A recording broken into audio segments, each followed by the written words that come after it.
Welcome to Tita Lily's Kitchen. For today's dish, magluluto ako ng aking version ng adobong pusit. At meron akong idea kung saan tayo makakakita o makakabili ng sobrang sariwa na aking gagamitin sa recipe nito.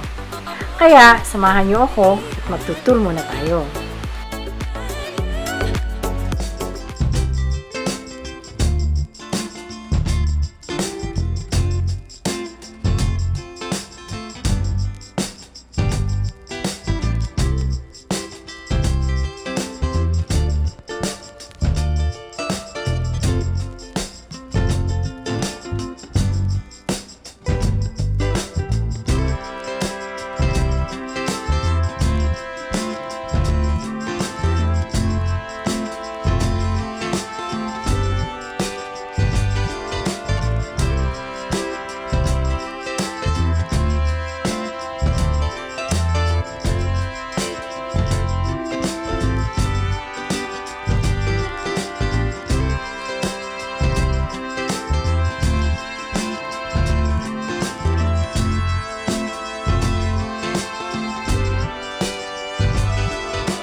Ngayon ay malinis na ang mga ito. Ini-slice ko na rin, bali binukod ko lang yung ulo. Lalagyan ko lang ng konting asin.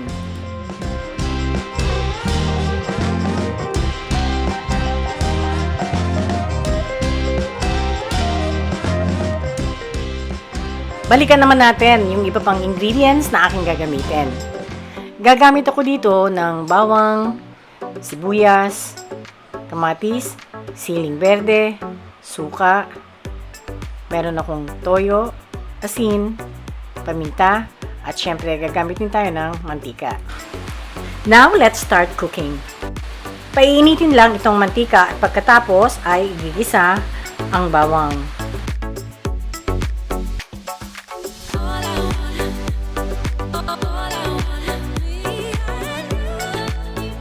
Isunod na natin ang sibuyas.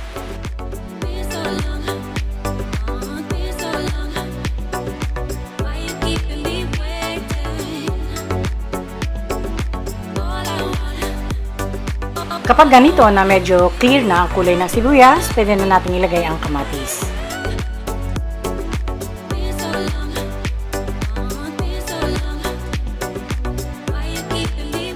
Lulutuin ko lang ito ng mga 2 to 3 minutes.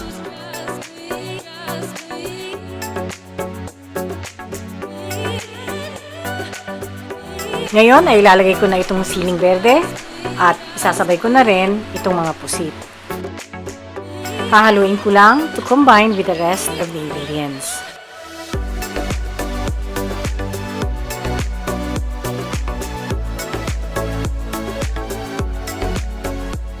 Ilalagay ko na ang soy sauce.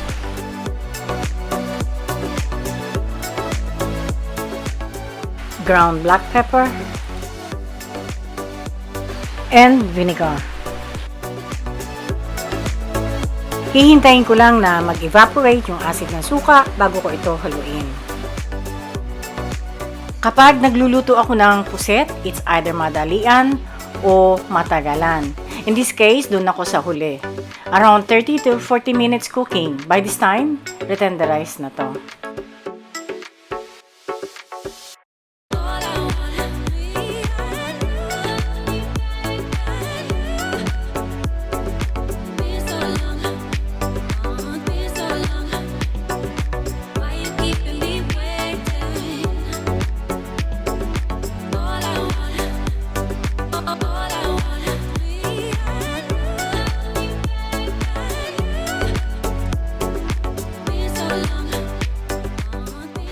Malapit nang maluto at malambot na rin itong pusit, kaya hindi ko na ito patatagalin. Try ko lang kung okay na ang asin.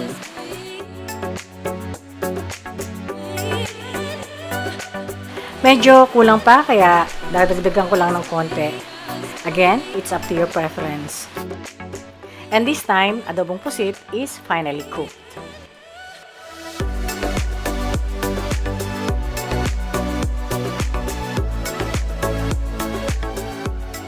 This is my simple but delicious adobong pusit. I hope you enjoyed my video today and the tour. Doon sa hindi pa nagsusubscribe, please subscribe. Thank you for watching and see you again on my next cooking vlog.